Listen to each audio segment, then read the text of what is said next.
America. Now you can go because, technical difficulty. Got the microphones off. Now the microphones are on. Go ahead, Rob. Welcome on into a special edition of Morning Kicker on the show that dots the map of the ever-changing American soccer landscape. The second ever Morning Kickaround Soccer Match Day, live and direct from Centreville Bank Stadium in Pawtucket, Rhode Island. My name, Robert Kerr. And to my side, radio soccer guy, Jason Davis. He's giving me the side eye because I didn't say Pawtucket right. No, not that at all. It's a little bit brisk here in Pawtucket, and it's we're dealing with the first rainy day since we've been here. We've been enjoying the weather in Rhode Island, and then today, match day, show day, it decides to do what it's doing behind us. Can you think the people can see the weather? They see the ponchos. Watch this. She walks by with her poncho. Chip, the Rhode Island FC mascot, the very famous and popular mascot of Rhode Island FC, who is a harbor seal. Do I have that right? Look at that. I got that. He's wearing a poncho. We're the only ones not wearing ponchos. Come on in here. Let's see him. Chip, the harbor seal. There here. He's wearing, whoever thought you'd see a seal wearing a poncho, but that's what happens here. And we are live and direct, like I said, from Centreville Bank Stadium in Pawtucket, Rhode Island. We've got a great live show. We're here live and direct in the stadium leading up to kickoff between Rhode Island FC and the table-topping Tampa Bay Rowdies. Yeah. We've got great guests lined up. We've got the stadium manager going to tell us about the journey to getting this stadium where it is. This is very much the second season for the stadium. What did I tell you about the stadium before we started the show today? What did I tell you I discovered about the stadium?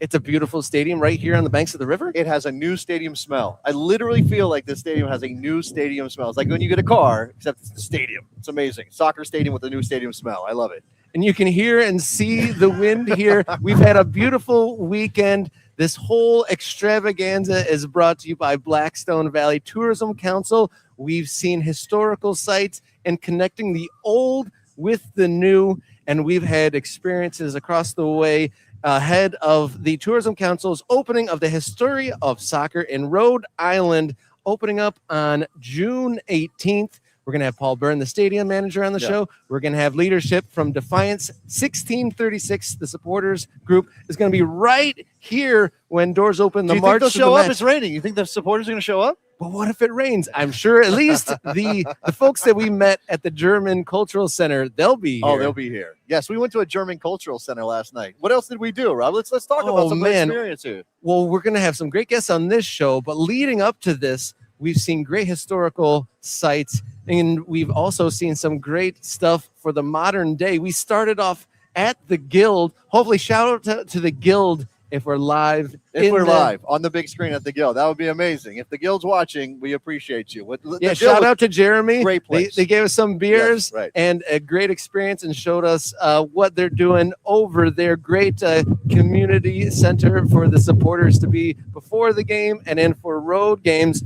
And then we went to see historical site, a parking lot now, but the Dexter Street grounds, which was the site of some great historical matches in Open Cup history back 100 years ago. If there is, I just want to acknowledge this as I kind of keep track of the chat. I see a lot of our ultras are here. If things are a little choppy, again, it's windy, it's raining. We're dealing with technology outside, so we're doing what we can. Hopefully, you guys can hear us. Let's keep it going. Let's keep it rolling for posterity.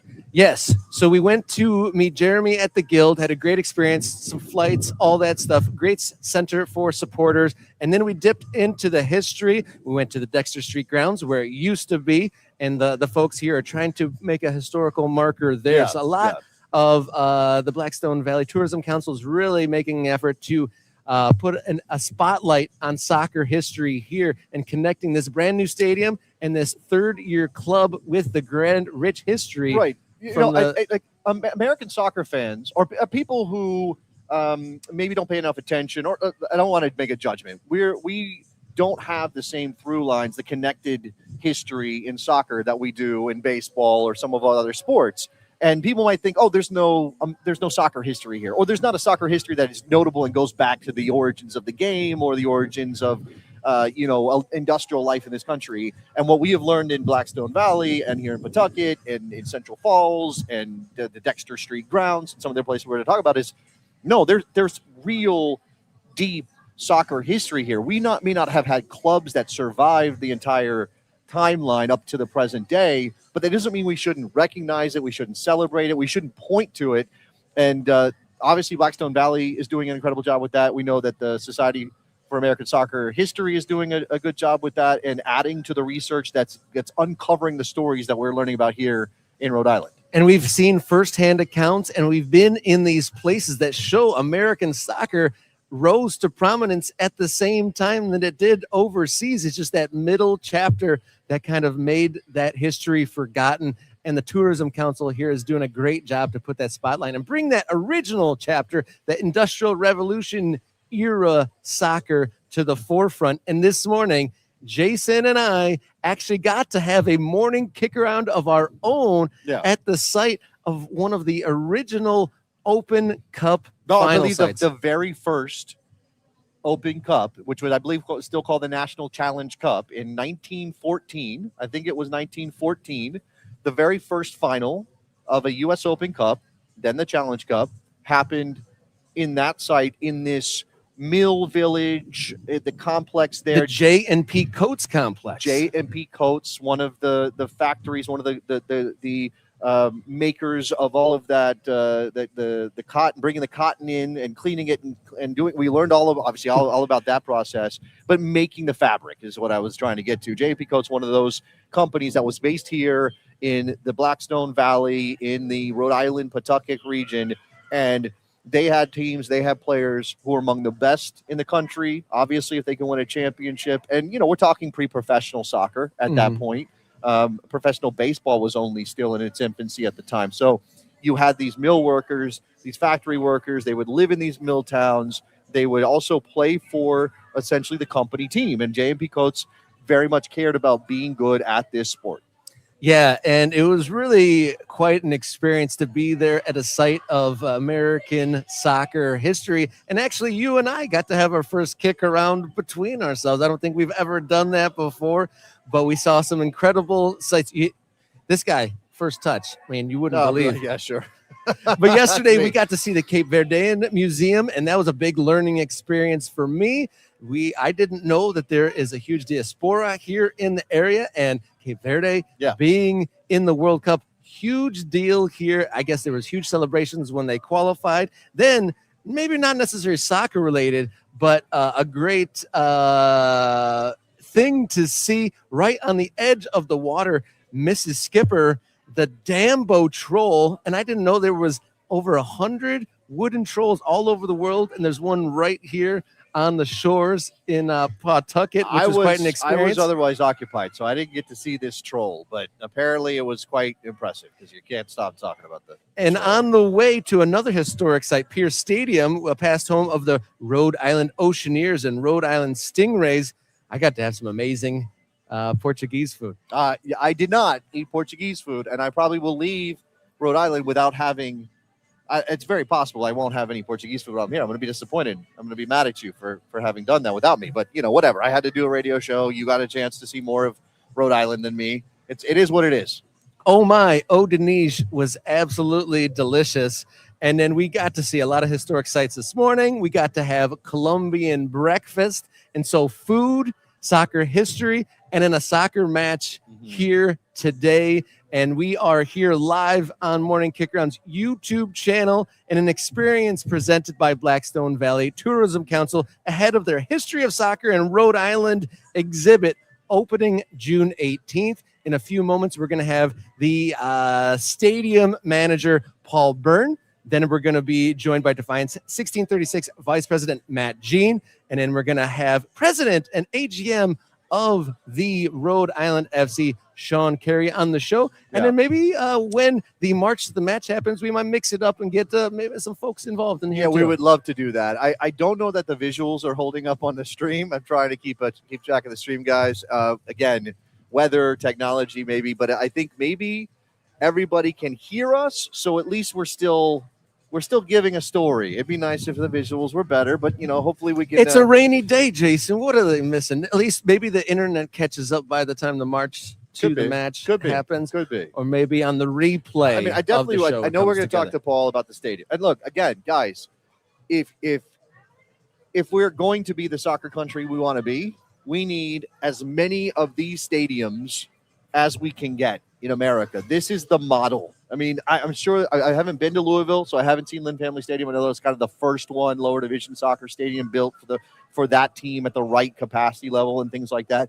This is a stadium that Rhode Island FC wants to expand potentially to add more seats. Right now it's about 10,000, and it's perfect for them, and they're building into the community, and they're getting the passionate support from people in Pawtucket and people in Rhode Island. You and I have seen so many car magnets in this town. Yeah, there's definitely a lot of visual presence of Rhode Island FC all around town here. Yeah, so, we are getting a chance to see firsthand what every other USL Championship club, what the USL League One clubs, potentially what MLS Next Pro clubs want to build in America, because I've said this for so long, that as long as a club doesn't have a permanent home, as long as it's playing in a baseball stadium or in a high school football stadium or even a college football stadium or whatever, it doesn't feel permanent to the people who are supposed to support it, the people who are most going to make it work in the community. And what Rhode Island FC has clearly discovered or understood from the beginning is they have to be roots in the ground.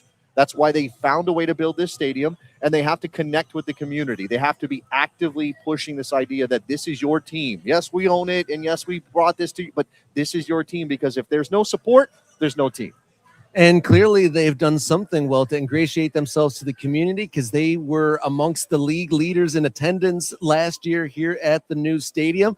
And one of the things I love about it, it's right in a neighborhood. I mean, we could have, if it wasn't raining cats and dogs, we could have walked from where we were staying through the neighborhood to the stadium. Yeah. It's right here on the banks of the river.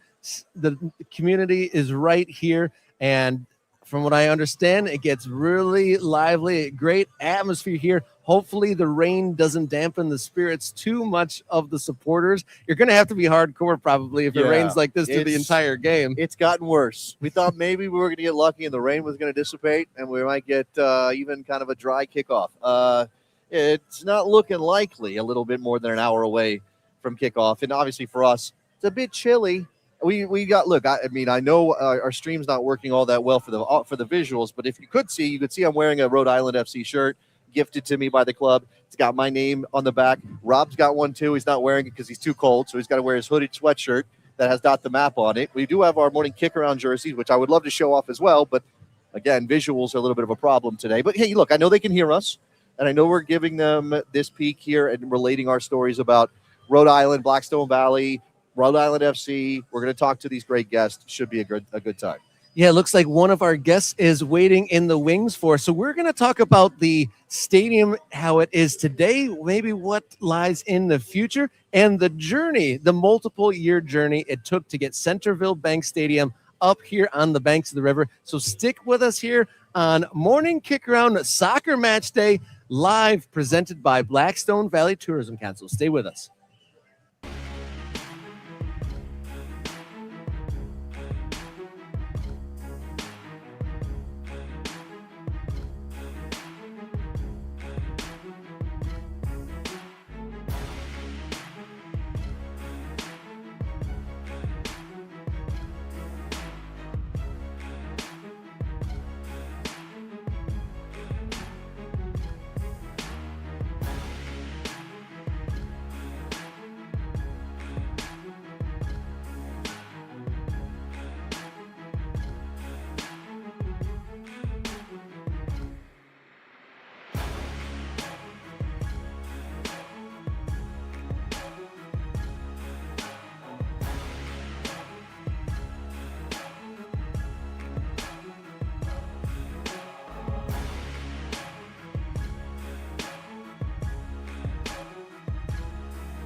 Good morning, Kickaround Soccer Match Day live from Pawtucket, Rhode Island at Centreville Bank Stadium. And our first guest of the show, Stadium Manager Paul Byrne. You've been here from the start. You said you were the first employee of the club? That's right. First employee, number one. Well, thank you for having us and hosting us. Everyone has been so welcoming and hospitable, except for the clouds. We've had beautiful days yesterday. It's supposed to be beautiful tomorrow. The clouds are just welcoming us with the raindrops. Can I ask from a stadium operations perspective? I mean, when it rains like this, how does that change anything for you, if at all? Well, I'll tell you, we go around and thanking every fan that actually gets out here and enjoys the weather. I mean, for us operationally, we're trying to make sure that it's as safe as possible when folks are walking around the building. We're also, trying to monitor that weather and make sure that there's no lightning out there that would affect any evacuations or anything like that. So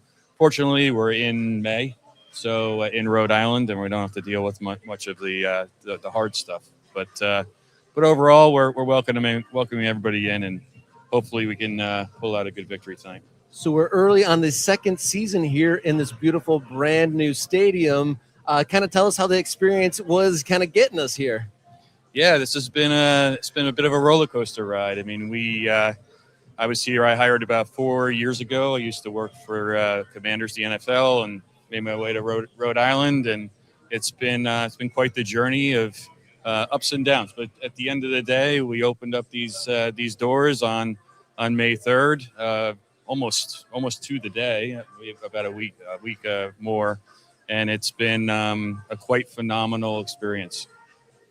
The process of getting a soccer. I mean, we obviously have some bigger soccer stadiums in this country, and now we're at this point where clubs like Rhode Island FC are finding ways and wanting to build their own homes. As somebody who worked for the Dynamo, you know, obviously the NFL's the monster of American sports. What's it mean to you? What's it like to know that we can get places like this built now? It's quite phenomenal. I always look back. I started my career early on in '99 with Major League Soccer team, and seeing the resource there, I sometimes look at where that has come now, and I see that league. But seeing USL, it reminds me of that a little bit. And I knew back then they were saying, if you build it, they will come, right? If you build stadiums, if you build infrastructure, training facilities, so on and so forth. I mean, Rhode Island FC has a leg up now in USL and building such a phenomenal facility here, and they will come. They have come. The community now has filled a void, and are coming to our games, are coming to Centreville Bank Stadium, not only for soccer, for other things that we've been able to offer the community.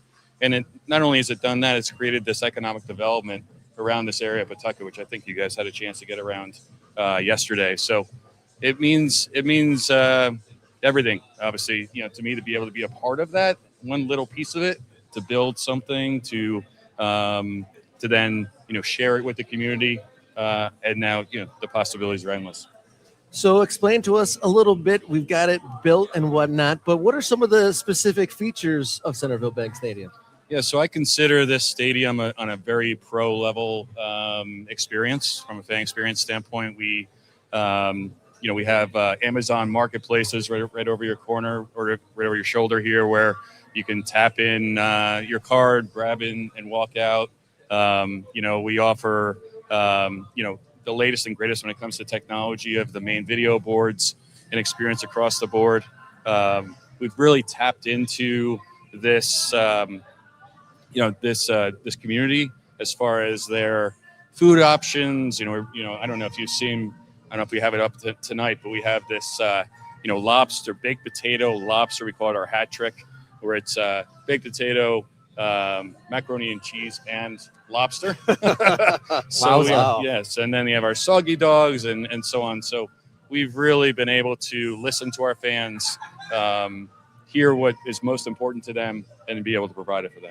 I can't believe you didn't list the pretzel. We've heard so much about the pretzel. Ben's pretzel, you're right. I mean, I got to get you a couple of those tonight. All right. I mean, we were told maybe the rain would keep the pretzels from being here. That sounded terrible. I'm glad that you're saying that maybe we can get some.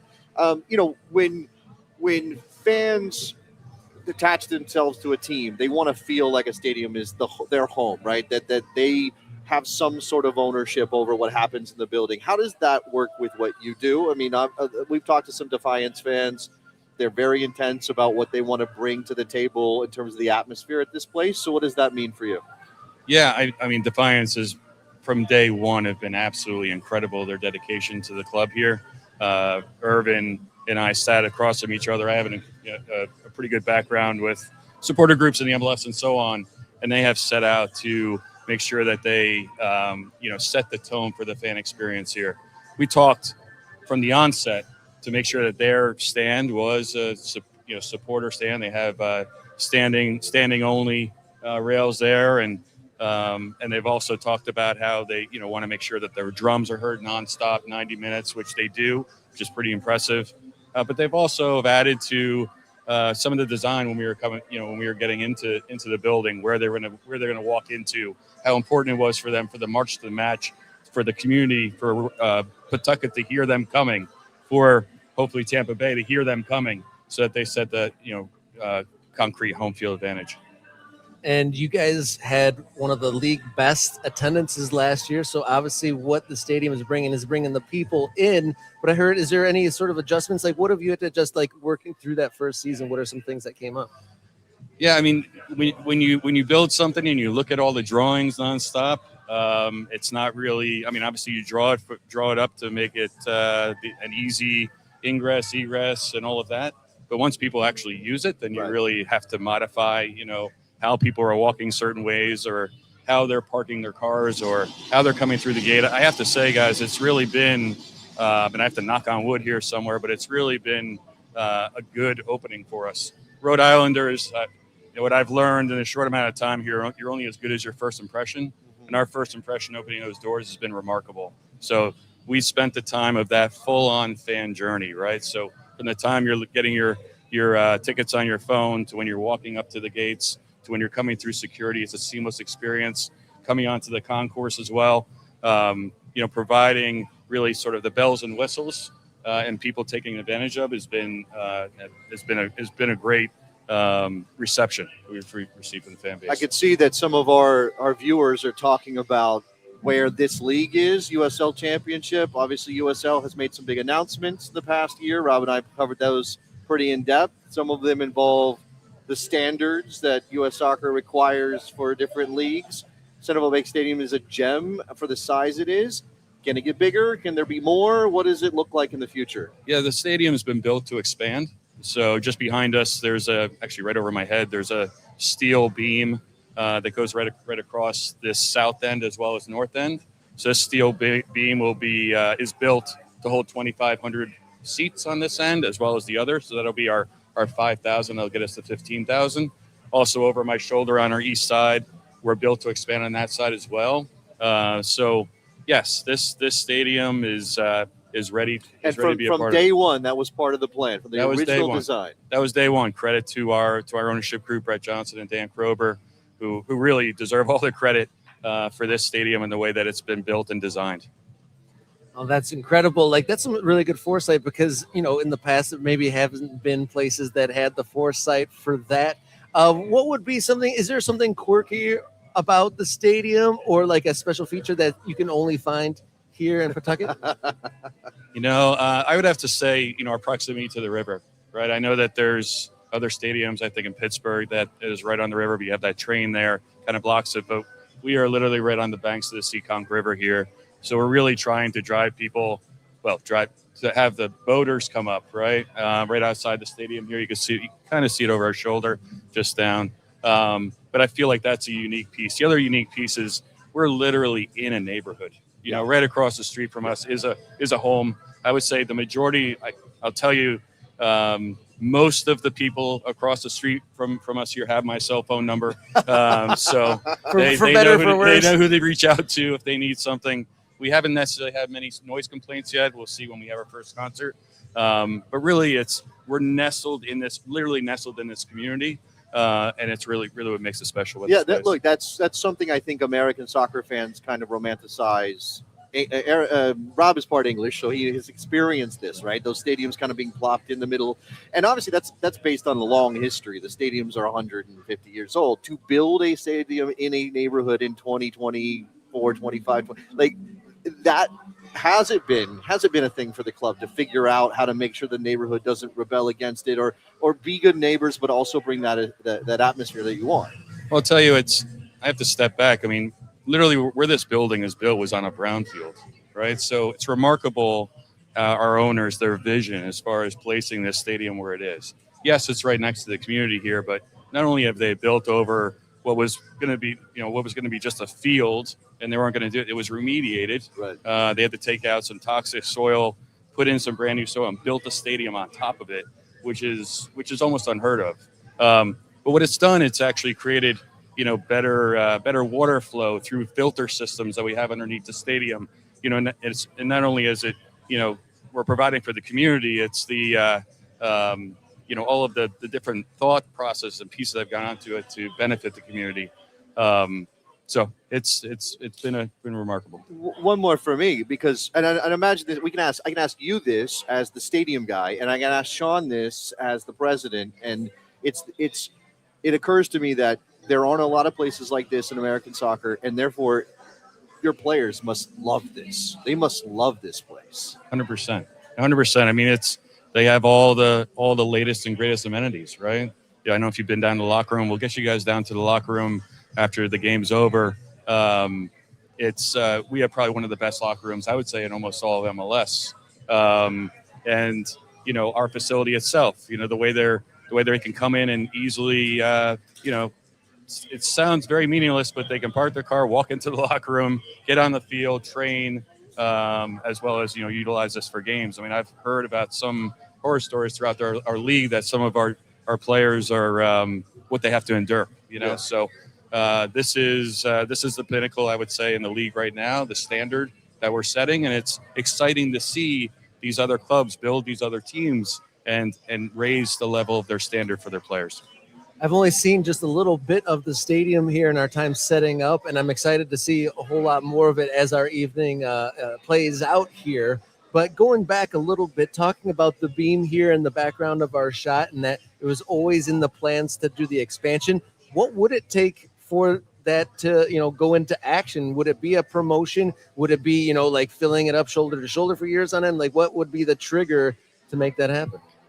I don't know if I can really, if I have if I'm on that level to answer that. I mean, to me, it's our continued growth, right? So we've already established ourselves as I mentioned before, the standard and premier club.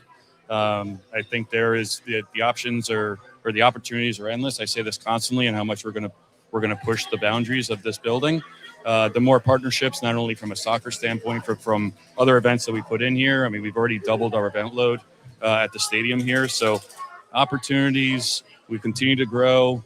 That'll continue the fan base as well as the attendees that come for non-soccer events. Will push us to that level to expand. So I'm excited for the future. That's a good problem to have, right? If there's so many people, you can't, you have to turn people away because so many people are coming in. That would be an excellent problem to have, but something a little bit lighter, not put you on the hot seat so much. Sorry for that.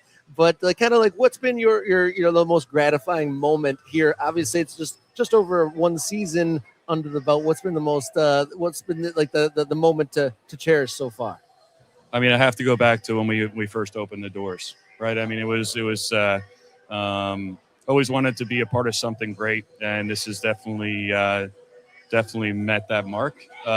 We have established ourselves as the place to be in Rhode Island, the friendliest place to be. As you walk around, you get to really try to meet some of our staff here. Everyone, even in this weather, have an incredible smile on their face, and this is quite a welcoming experience. So to have a little piece of that, and to be able to really raise a standard here on fan experience and the overall experience for Rhode Islanders has really been quite special. Yeah, definitely. It's been a friendly experience. This is my first time to the region, first time to New England, first time to Pawtucket. And even when we had someone raise their voice to us earlier in the day, it turned out to be a friendly yell. So it's definitely loud but friendly is definitely the vibe that I've been getting here so far. Amazing. Well, that's what you'll find at Rhode Islanders. It seems like they're yelling at you, but they're not really yelling at you. Yeah. I found that pretty quickly when I first moved here. But it's Rhode Islanders have an immense amount of pride. You see that through and through our team, and we want to continue to make sure that we hold ourselves accountable for that, for that experience and the pride that they have. Yeah, I mean, the facility is amazing. It's beautiful. I know as the years pass, it's going to become more and more, kind of worn in the way that a soccer and again, sort of owned by the people that fill it up as their home for soccer and for the other things that can bring to the community. It's an incredible place. 100%. I'm very, very excited about the future. Hopefully some sunny days ahead of us. But I've heard that the team does really well in the rain.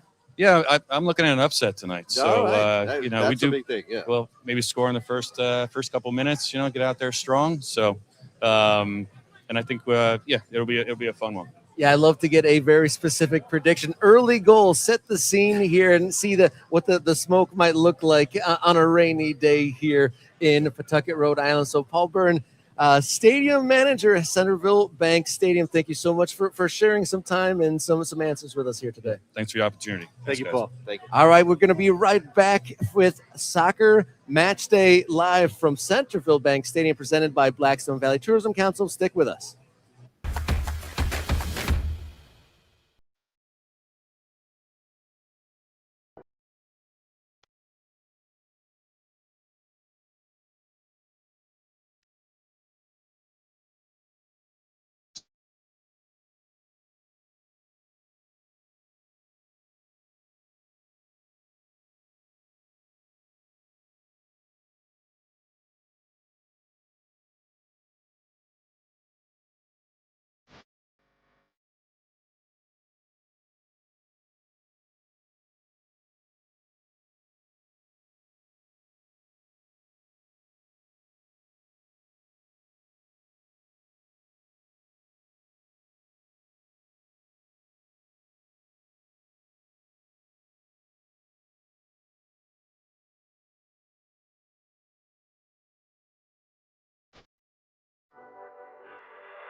Welcome back in here. A morning Kickaround Soccer Match Day presented by Blackstone Valley Tourism Council. We are now joined by the Vice President of Defiance 1636, Matt Jean. Welcome and thank you for joining us here. Thank you guys for having me. It's an honor to kind of have you guys at our home within footsteps of the bucket. So we're ready for you guys. All right, what's the bucket? What did I miss? What's the bucket? The bucket is our supporter section right behind you. Oh, it's called the bucket. Okay. Well, back in the early years, Pawtucket was known as the bucket because it was kind of like the Rust Belt area of Rhode Island with all the industrial group. Then it kind of turned into like kind of dig at people from Pawtucket. We're like, oh, you live in the bucket. So we're taking that and we're owning that. Okay. Welcome to the bucket. We're going to get down, dirty, grimy with you. I mean, if you go over there, you see how close our supporter section is to the goal. We, for 45 minutes at opposing goal, you had some fun with us. So that's why we're here in the bucket. Okay. So we met you last night at the German Culture Center. We had a very fun and rambunctious conversation with both yourself and some of the other leadership of Defiance 1636. Not that old, right here. Oh. But explain the name, I guess. Yeah, so Defiance, it comes from, well, first 1636 is the year that Rhode Island kind of left England. But taking ownership of that. And we are the Defiant ones. So a couple groups to the north of us like to call themselves the Rebellion, the Midnight Riders. As we like to say, and our banner says down below us, revolutions end, Defiance lives on. So while they're throwing tea, we were burning ships. So the Defiance is that we're always going to be there. We're always going to be the ones fighting and push for more. We're always going to be pushing people. So let's talk about the relationship between Rhode Islanders, Yeah. people from Massachusetts, the soccer team that plays in Massachusetts that claims the entire region. We got an earful last night about the Revs and the history and some of the things. So this club is in its third season. You guys have had some success, which I think is a big boost to getting excitement.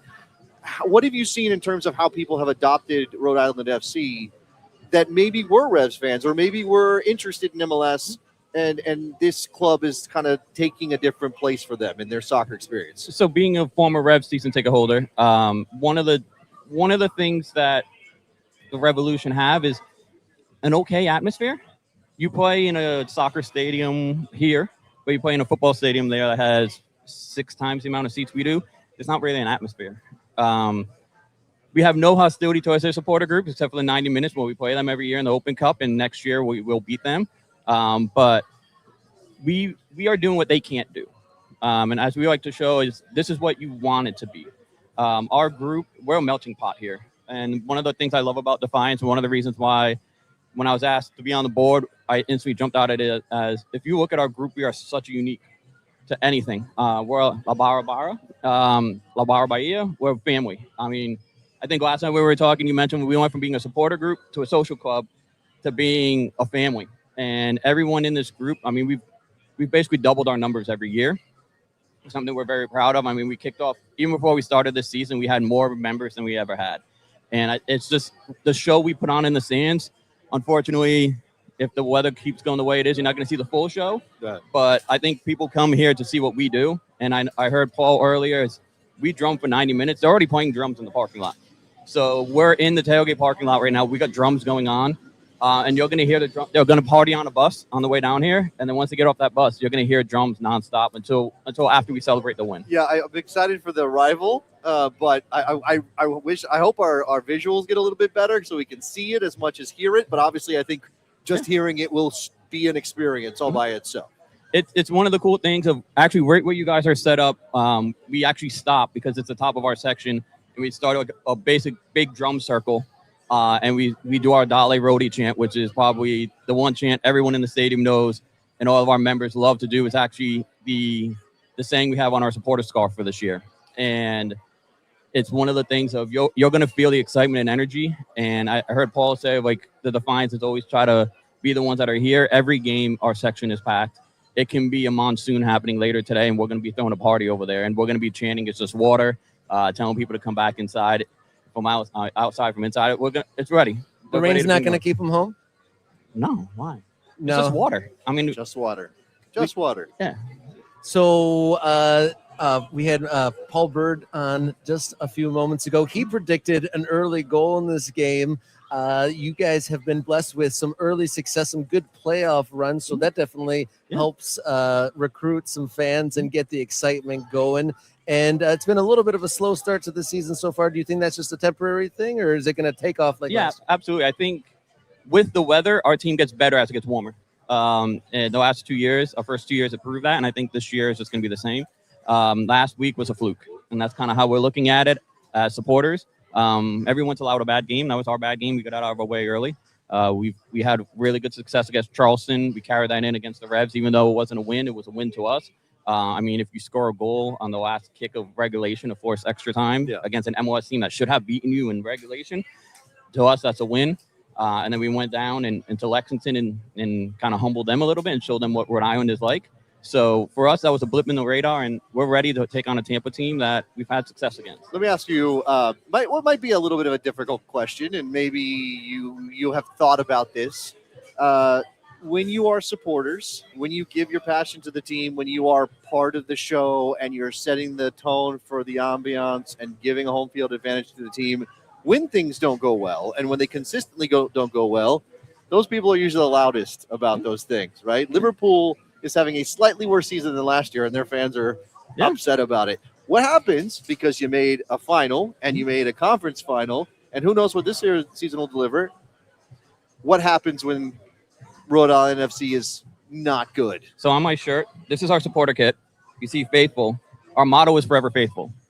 No matter what, if we're losing in a game, we're louder. You score against us, we're just going to get louder. And last year we did go through a little rough stretch of some people were asking some questions of the team and what's happening and where can we help out. And all we did was kept talking to the team. Like, I think we have the best relationship with our players than anything. We're always in constant contact with the players. We're in constant contact with everyone there, and we never deter our support to the guys. We're always going to be there. We're just going to get louder and louder throughout the game. And at one point, if people don't want to show up because the results aren't there, we're still going to be packing our supporter sections because we are going to be there. We're going to be pushing them.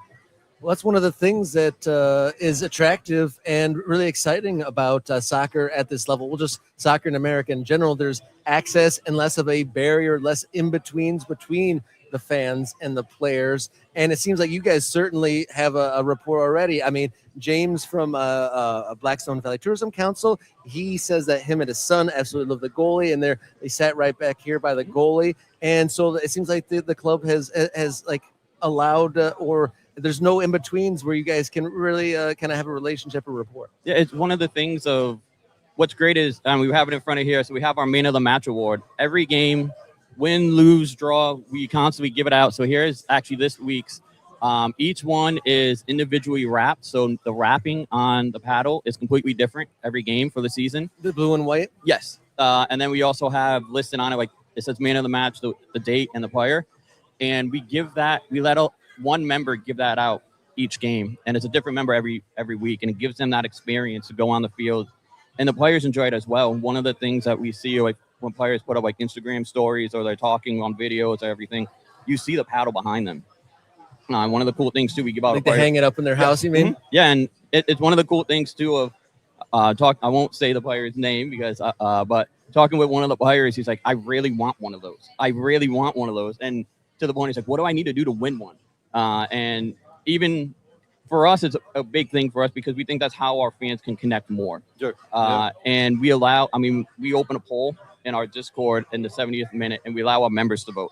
So you can put in your opinion, you can put in your vote, you can do all that, and it's not picked by anybody except the fans. And it's one of the things of the players like it, the fans like it, so we're just going to continue to grow that relationship. And I mean, we have players that wear our supporter kit coming into the stadium, which is kind of cool. Yeah, look, I'm sort of proposing this idea of like, what if things are bad? Because I do think a test of any soccer club's culture is when things are bad. Just like the team itself. It's easy to get along when the things are going well. Of course. Yeah. And Matt, you know this, and you know that maybe there'll be tougher times and things will be tested in terms of relationships. But what I am impressed by, what does stand out when I talk to you guys is, and to the club itself, right, is that they are setting an environment where if I was a player, I would kill to play here. Mm-hmm. I mean, obviously we're talking about a level and everybody wants to go play in the Premier League, but if I'm at this level, this is the place in the USL Championship I would want to play. And that's the kind of feeling that we try to express to the players. So the minute that a player gets announced, we are blowing up their social medias with welcoming.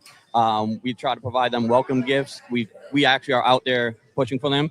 We have had a couple players leave the team. And when they come back too, we make sure we're standing up and applauding them on their way, because once you're amber and blue, you're always amber and blue to us, unless you happen to score against us and cause us to lose. We won't like it for those 90 minutes.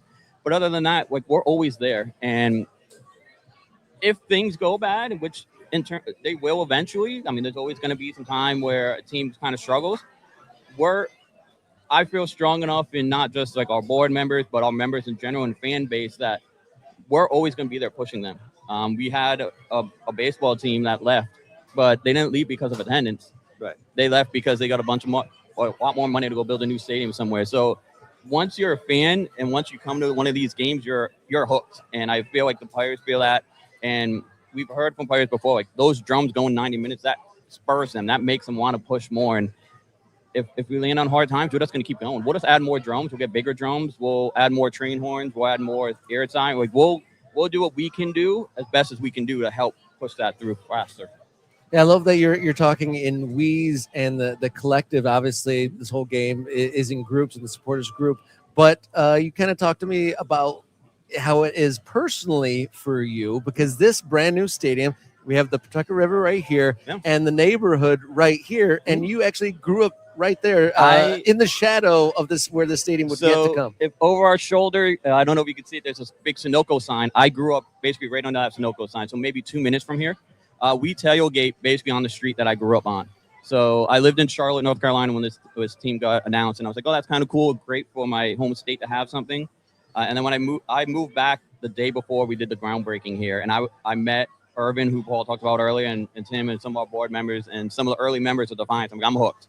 Where do I sign up? What do we do? And from that moment, this is an opportunity that you'll hear people talk about the Paul Sox. We've got some seats over there. Like, this is the new team for Rhode Island, and this, I feel like, it's going to be the soccer team for New England. Yeah. You have the Revs that do their thing. We have a grassroots effort that's growing. Look, and you know, our whole thing about Dot the Map is that any community that has its own identity should have its own soccer club. Now, you know, we can talk about whether that needs to be amateur, professional, whatever. But it's what the appetite of the community is. Obviously, what people like Brett and the ownership group are able to put together.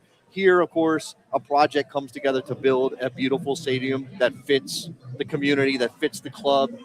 That's what this should be. Like, the Revs can be the Revs, right? And down the road, Hartford can be Hartford, and New York, and we should be able to support all those teams and not have this be, well, okay, well, now Rhode Island FC exists. That means fewer Revs fans. We shouldn't be doing that. No, and for us, we don't try to push that either. We have fans that are season ticket holders at the Revs. We have members that are supporter group members for both of us, for Defiance and for the Rebellion or the Midnight Riders. And for us, unless we play each other, then you go have fun. Like, hopefully Messi never plays here because that means Miami dropped, or that means something happened. But the players that we're going to have are amazing that play here, and it's a way to kind of build and grow. Yeah, look who's coming. And as you can see, the march is starting to come a little bit. I really hope that the video starts to pick up because guys are here. But that's one of the things. So what we have here is completely different than you're going to find anywhere else. Supporter groups everywhere else has their own identity, and ours, like, we buy our drums from Argentina to have that specific noise. And our culture is the melting pot. It's South America, Central America, it's Europe. We have little different groups in our group that grow their own little thing. And as you can hear, they're ready to go already. They're ready to go. We've got about a minute left with you, Matt. I asked our previous guest, what has been the best moment so far in this Rhode Island FC experience? What's the memory that drives you to continue putting your energy and support? So it just happened recently. I'm lucky enough to escort our fan on the field to give out Man of the Match award. And I was on the field when J.J. Williams scored in the 100th minute of stop in extra time to tie it up with the Revs. And that moment, having it happen directly in front of me, it will be something that lasts forever. We had an indirect free kick from Clay Holstead our first season too, which is awesome. But I think one of the moments too hasn't even happened yet. And I think every week we have something different that pops up. Well, Matt Jean, Vice President of the Supporters Group, Defiance 1636. Can't wait to see you. We'll join you out there when Absolutely. The game kicks off. Yeah, we're ready for you guys. Thank you very much. All right, this is Morning Kickaround's Soccer Matchday live from Pawtucket, Rhode Island, brought to you by Blackstone Valley Tourism Council. Stick with us. We're still going more.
All right, we're back here live at Centreville Bank Stadium. Morning Kickaround's Soccer Matchday Live, presented by the Blackstone Valley Tourism Council. And we're very thrilled to welcome our next guest, interim team president and assistant general manager. So many jobs. Sean Carey, thank you for joining us. It's It's my pleasure. Thank you for having me, and thank you for being here. We're Yeah, excited to have you. Rob said it. You're wearing a lot of hats.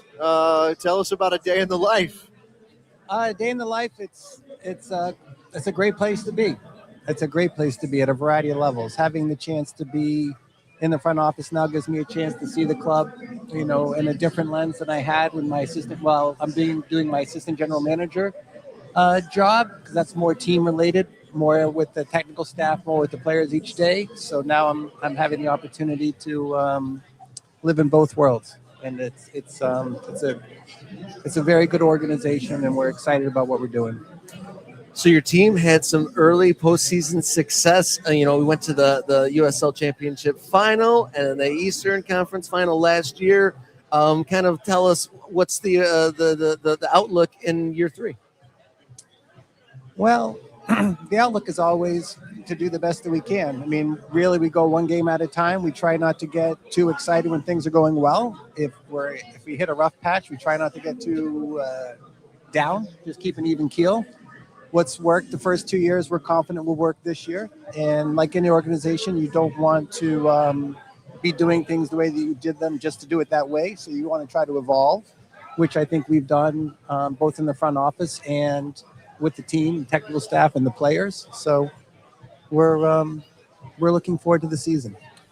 In terms of establishing the team, getting the community and to rally around it, how important has it been to be successful? I mean, obviously regular seasons are regular seasons, but the playoff runs have been remarkable. How important is that, as you look at it from a president's perspective now, to making people care about Rhode Island FC? Well, a little chicken or the egg there, right, in terms of success and how important it is. I think the big takeaway is Rhode Island FC, it's a club for all of Rhode Island. And so we are in the community, regardless of whether we're winning or losing. When we play well, we're doing our civic duty daily. When we have a bad patch, we're still doing our civic duty daily in the community, on the game days. Everybody within the staff is fully focused on being the best version of ourselves that we can be, to try to help everyone around us and be a club that everyone in Rhode Island is proud of. Yeah, I love to see we're surrounded by a lot of people taking cover from the rain here today. And then in your first season in this brand new stadium, we're leading one of the league leaders in attendance. So what do you have to say about the community here and the hunger for the World's game right here in Rhode Island? Well, our Rhode Island fan base has been amazing. I also would like to take a moment to recognize the staff here at Centreville Bank Stadium, who plays a huge role in making this a place where people want to be. So you show up and really you have an amazing game day experience. Once someone enters the doors, they really are part of the family. So they enter one time, they're welcome, they have a great experience, regardless of the result. They're treated well. We're excited to have them. They've embraced us, and we're excited to try to bring a championship here at some point and make them proud. But I think they're proud of us daily by our commitment to them, and we're proud of them for their commitment to us. I think you're the guy to ask this question to, and I already asked Paul, and I sort of asked Matt from a supporters perspective and what they bring to the table, and he talked about the paddle and the relationship, and the players want to perform for the supporters, and the supporters agree. You're the guy to talk to about how important is the facility, the professional environment for the players, obviously the fans and the support that they show to getting players to want to play for Rhode Island FC. Well, we didn't have the stadium when we were trying to get our first round of players here. We started from ground zero with we played at Bryant University, who were amazing supporters of ours in that first season. So it doesn't hurt having this amazing facility and having an amazing team in the front office and a technical team and an ownership group that's supporting everything that we do.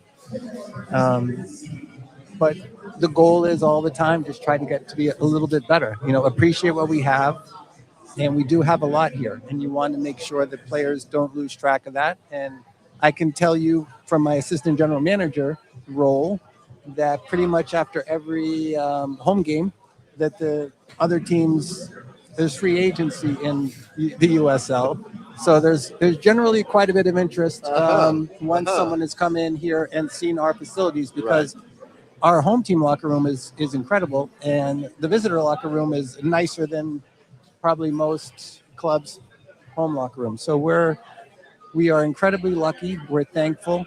We have a lot of gratitude for what we have, and we're respectful of it. And it's a nice piece to have when you're talking to people about wanting to be part of Rhode Island FC. That's an interesting point about there being a lot of free agency and those intangibles like the facilities and how they're treated and where they're playing has a big role to play. And I heard that there's something kind of unique about like the actual playing service. Maybe this is a more of a technical question, but the playing service is kind of unique here too, isn't it? Well, I don't know that the surface is unique so much as we have field turf. It's at top of the line. It's world class in terms of field, and playing on it every single day is great for everybody.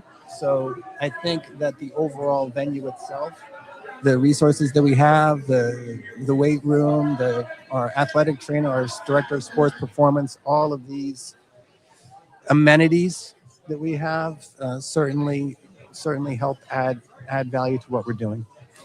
So a soccer club is never really just the first team, right? There's so many other things that happen, and you've already identified the staff here at the stadium, and there's so many other things that go into making the club work.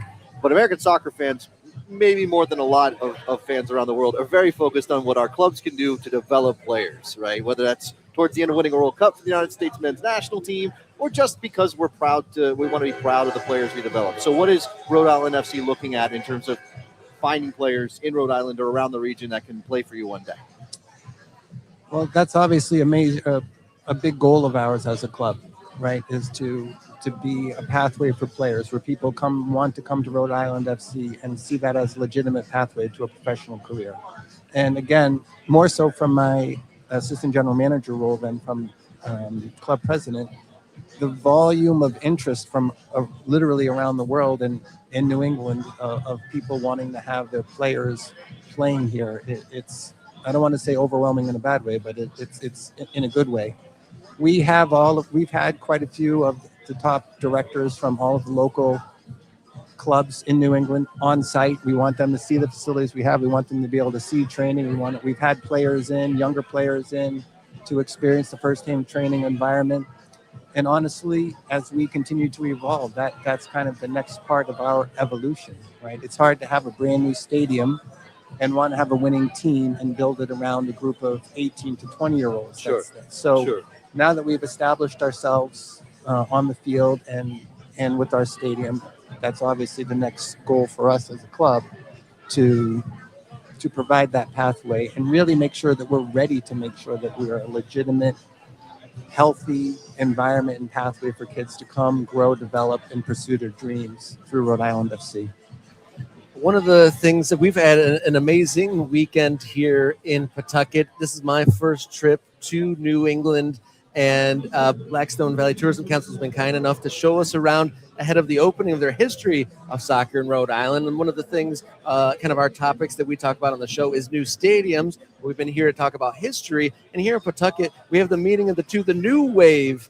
It has the history. The first chapter of professional soccer is right here in Pawtucket. And then you're on the forefront of this new wave too. Yes. Rhode Island soccer, Pawtucket, it has a long history of being good to the game. And we're proud to be continuing that through Centreville Bank Stadium right now. But certainly, as you've had a chance to dig into it on your first visit here, and I'm sure you've had a good time, there is a lot of history and a real commitment and enjoyment and love of the game here in Rhode Island and New England in general. Yeah, and it's brilliant. And just having the stadium in the community right here, where we were staying, was just like 2 streets away, and we saw kids wearing kits, kicking the ball in their backyard, and then that's a completely organic, natural experience and then a wonderful introduction to the sport for young people. It's amazing. We, as a club, we spend a lot of time in the schools. Right now, we have a big initiative with Attendance Matters with Rhode Island Department of Education. So we're in the schools and we're helping drive attendance for the next 4 weeks. This past Friday, we presented awards to an elementary school here right in Pawtucket, and it was great seeing the kids come to school early, some of them in Rhode Island FC gear. So yes, we are committed to being part of the community, not only in Pawtucket, but Rhode Island in general, any way that we can.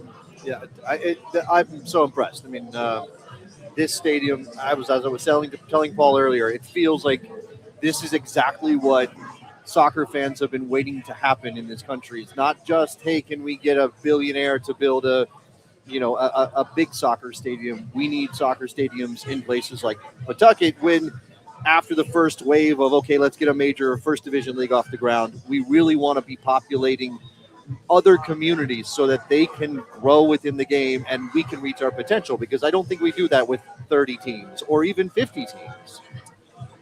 I agree. I mean, this you'll experience it now. You're getting a chance right now to experience the pregame atmosphere, and you've had a chance to be around it for a couple of days. But when you're here during the actual game, when you see the supporters, when you watch the team play, when you experience the stadium throughout the course of a game, I think your feelings towards that will be even stronger than they are right now. So yes, there's a lot of opportunity, and our ownership group has done an amazing job seeing an opportunity to bring something to Rhode Island and Pawtucket through the stadium, and I think it's paying dividends for everyone. Yeah, so one of the biggest topics at hand, we can't do a show with someone in the comments talking about promotion and relegation and everything about it. And I've heard that Rhode Island FC was one of those kind of groups that were definitely in favor of that. There's definitely too strong a word, excuse me. Brett Johnson apparently played a significant role in advocating for a promotion and relegation system. Brett is certainly, I want to make sure that I'm speaking the difference between my personal opinion, because I'm in agreement as well. Okay. I think that promotion and relegation, I think that the concept of having meaningful games is something that it will be good for the game in the United States. So that's Sean Carey speaking. In terms of, I'm not the owner of Rhode Island FC or any USL Championship club, so the mechanics of what that looks like, I mean, obviously that's for them to make those decisions. And regardless of how that all plays out, we as a club and as a staff will continue to make sure that we're putting the best possible product on the field, regardless of the competitive format. So let me ask you, personally, Sean Carey, your opinion about whether Pawtucket, Rhode Island, the greater state would still show up in the numbers you've gotten so far if, God forbid, Rhode Island FC got demoted.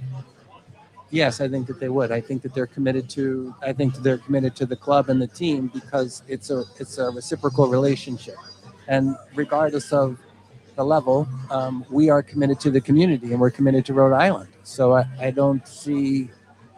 I see that it's a very authentic and real relationship, and it's not a transactional relationship. And those are the types of relationships that go pear-shaped when things don't go the way you want. So we do not have a transactional relationship with our fans or our community, right. And we don't feel like crucial, and not easy, right? No. That part of it is, I think, important for us to convey when we talk to people who are watching our show.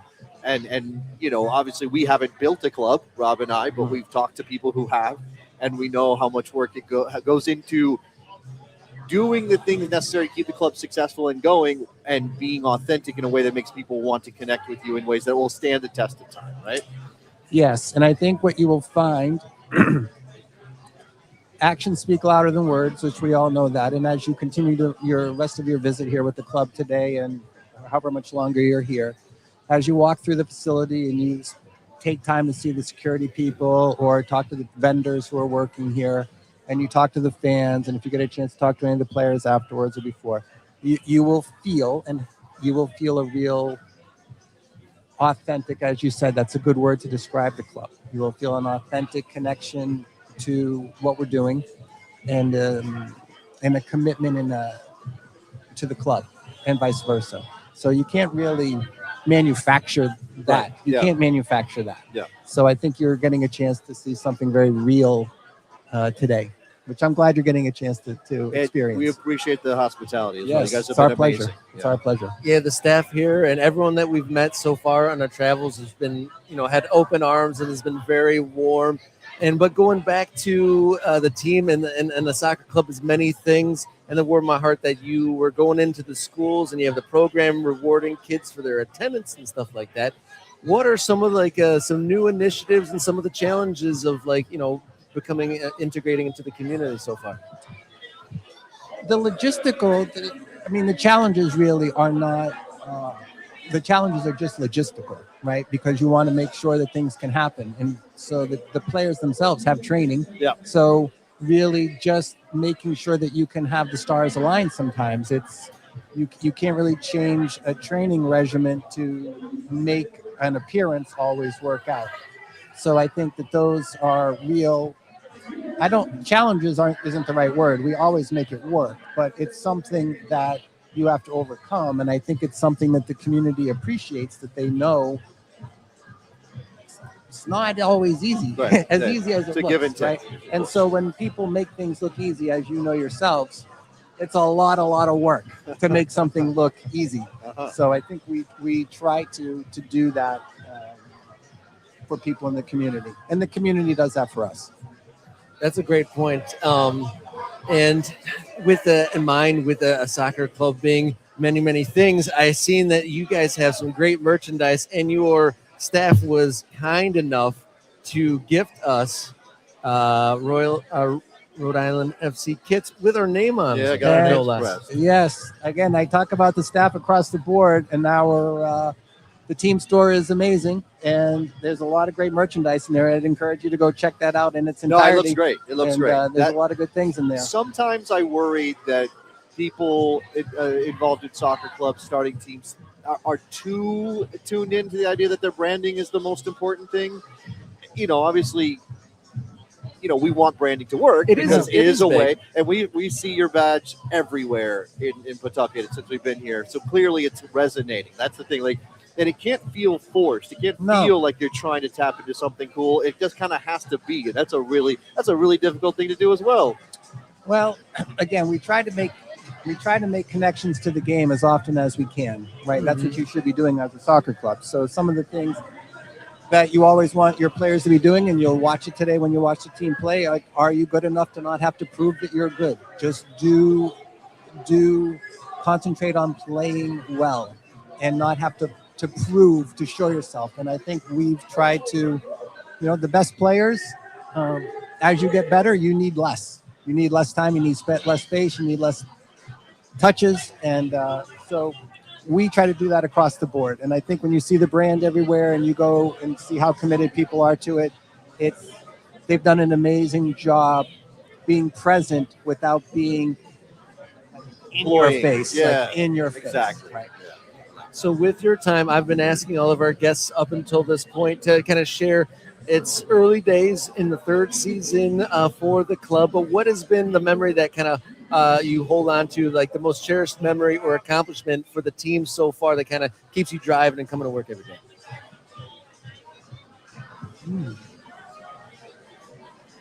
Remember, he wears a lot of hats these days, so there's a lot of going on. I'm sure. Yeah, there's Just being present is you can't be thinking about the past when you're being present. That's true. I That's mean, true. the reality is that when you have these roles, you have to live in two worlds. You're living in real time at this game right now while simultaneously planning for next season. And if you're not planning for next season now, like, you're behind. Yeah. So we don't want to be behind. In terms of a big takeaway, I think watching the evolution of the team is always very rewarding, and seeing how they come together. We have a lot of players that have been here for their third year now. So having grown with them as a staff, that's rewarding. It's Can I incredibly ask you rewarding. about your coach? Because I feel like your coach is part of that too. Like, the growth of your coach is a big part of Rhode Island FC. Oh, yes. I mean, Kano is, first and foremost, he's an amazing human being. So take away the soccer part, right? That's never mind that. He's an amazing human being, and he's very good at what he does. But like I said, when you do as well as he's done so far, that doesn't happen by accident. There's a tremendous commitment to himself, and he's tremendously committed to the players as people first. And they have a lot of belief in him. So he's good company. We don't always get along with each other. We don't always agree with each other, but Yeah, that's imagine. normal. That's a normal give and take with each other and mutual respect. And but I'm obviously a massive fan of him as a person and a professional. Well, that means you both care, right? If you didn't care, you wouldn't get into Yeah. to ruckuses. Yes, exactly. And we both do care about each other and the club. Well, Sean, thank you so much for spending so much time with us and sharing all your thoughts and all your insights here with us on Morning Kickaround and giving us permission and opening the doors for us to do thank this you so here at much. your stadium. It was my pleasure. I hope you have a great experience today. I really enjoyed this. I'm looking forward to the game. If you need anything in the future, you let me know. Absolutely. Right Thank here. you, Sean. Thank you so very much. It's been a pleasure to dot the map in Pawtucket, Rhode Island. All right. Enjoy the rest of your day.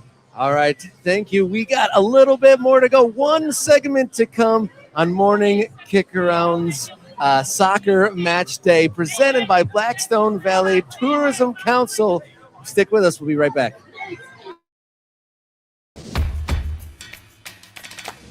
Blackstone Valley International Food Trail invites you to experience food from over 40 countries. Taste the world's cuisine at more than 80 restaurants, breweries, farms, and more around Rhode Island's Blackstone Valley. For more info and a list of establishments, visit tourblackstone.com/food trail.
Welcome back in here. Morning Kickaround's Soccer Match Day live from Centreville Bank Stadium at Pawtucket, Rhode Island. And we are joined by the man from Blackstone Valley Tourism Council. He's a supporter down here, but he's been leading us in a tour, giving us a kind of a pilot of the history of soccer in Rhode Island. And I love how we've seen the historical sites, cultural sites, lots of really good food. And now we're going to see the present and the future of soccer in Rhode Island. Absolutely. Yeah, we are so grateful to have you come out here. You guys are some amazing journalists covering the American game. And this is one of the starts of the American soccer story here in Pawtucket, Rhode Island, here in Blackstone Valley, here in southern Massachusetts, Fall River. So we just love being able to share that story. You know, the things that you can learn here at the soccer exhibit that we're doing at the Museum of Work and Culture. You know, where the first U.S. Open Cup match final was played. Some of the first African-American players in the sport here. You know, they're all from this area here in Pawtucket. And from the immigrants that came here to work in these mills, they played the game, they brought their food, amazing food here. I'm glad that you got to check out some stuff.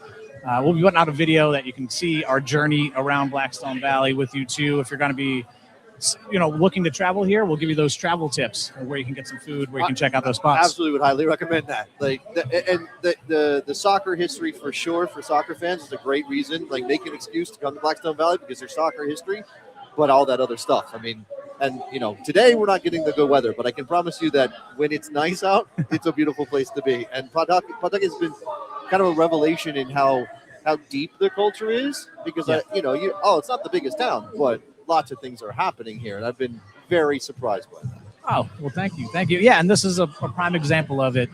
Centreville Bank Stadium, Rhode Island FC. I mean, the people are here. It's a kind of cold, rainy day, but we're out here. We're here to support our club.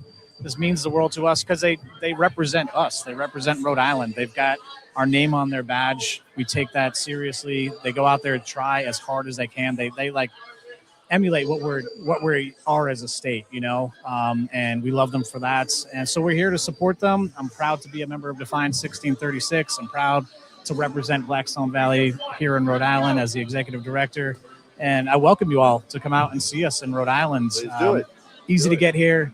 Your flights were pretty easy, right? Oh yeah, it was so easy to get here. So easy to get here, and we just invite you to come and check all this stuff out for yourself. Well, we're just moments away from kickoff. Folks out there across the country can see on ESPN Plus. We're going to get some front row seats here in just a few minutes before we go down and then take in the game. Tell us about the exhibit that you're putting on here. Sure thing. So there's that incredible history of soccer that took place, the beginning pieces that are here. So come out starting June 18th, all summer long through Labor Day weekend, September 7th. We have how immigrants became icons, the history of soccer in Rhode Island. It's going to be at the Museum of Working Culture in Woonsocket, Rhode Island, another important place in our industrial history. They do a great job talking about how immigration came here. A lot of French-Canadian immigrants came here to work in the mills, but you can come out and check this special exhibit. It's free with the museum admission. And we've got some replica jerseys. We've got some real jerseys that we've been able to find. We got some, memorabilia from the 70s. We got this really cool ASL pennant that we found. You guys got to see that in my office. We've got some mini tifos that we've done, and we're really just trying to, bring that story to life. And we go all the way back to, why the mill workers came here and why the game started here, all the way up to where we are right now at Centreville Bank Stadium. The important players, the immigrants back then, to our first player signing, Koke Vegas. Love the man. He is who we are. So it talks about his story. We just love being able to share that, and I hope that you can come and enjoy that with us too. Yeah, it's been great seeing the history and the future here all connected. And we love that you've brought us out here, supporter of the team, and then as well as your passion to put a spotlight on the kind of the forgotten history and bringing that to life has been evident. And you've kind of walked us through that and building up to this moment where we get to see a match where it's going to be a tough one. Rhode Island FC taking on the undefeated table-topping Tampa Bay Rowdies. And you highlighted a super supporter. Yes. As also a supporter and a fan of ours. Hey, Nate. Yes. Nate, come on in here. Nate, he was standing here here a second ago, and he's missing his cue. We're all waving over Nate. Yes. Come over, Nate, come there. Yeah. Come on in. So we're hyping up the match. It's going to just about 10 minutes away from kickoff. And you said you're a viewer of the show and obviously a supporter of the team. So I want to get your informed opinion and prediction of what we're going to see here on a rainy match against the table-topping Tampa Bay Rowdies. First of all, thank you for having me. RIFC. The score prediction is going to be 3-1. 3-1? Yes. For who? For us. Oh. You got to ask. You got to be clear. FC. All right. Thank you so much for supporting and watching the show. Nate Ski, that's a beautiful team there. That's awesome. And are you going to be right there in the front row behind the goal? Are you right by him in the section? Yes. That's beautiful. We can't wait to get a taste of what those supporters bring. Thank y'all for being here. Thank you very much for being on Enjoy the show with the game. us. Thank you. Cheers so much, Nate, amongst the many passionate supporters of Rhode Island FC. James, thank you so much for putting together a wonderful itinerary of food, history, culture, and this game, and bringing this soccer match day from Morning Kickaround, making it come alive. And I can't wait to watch the game with you too. Oh yeah, it's going to be an exciting one. Come out and see us. Check out our website, tourblackstone.com. You can also check out tourblackstone.com/soccer/history. and that's where you can learn a little bit more about that for yourself. But yeah, everyone of all ages. We've got a junior Defiance. Like, just come out and see us. My child is a bigger RIFC fan than I am, so please come out and see us. Start them young. Yes, exactly. Get them hooked. Yeah, and that website really draws that line through that rough period in the middle of American soccer history and really brought clarity to that historical old chapter, and then putting that through line all into this place where we're on the new wave of American soccer, and the future is bright, especially here in Pawtucket. And thank you so much for helping us dot the map here. Our second dot on the soccer match day series for morning Kickaround. And I think with the kickoff becoming imminent, I think it's time to sign off. So my name's Robert Kerr. He's Jason Davis. He's James Toomey. And we will be back live on Monday morning in our respective homes. All right, give your score prediction before we go. One last shout out. We got the vice president now. We got the president. Dale, Rudy. Dale, Rudy. Vamos. What's up, guys? Score prediction. It's raining, and there's not many people here, so chicken conspiracy confirmed. We're going to win 3-0. Oh, wow. All right. I think so. Absolutely. All right. I got to give love to my team. Let's do it. All right, we're going to get out of here. We're going to take in this game. So stay brave, stay warm. We're going to try to stay dry, and we're going to go enjoy our soccer.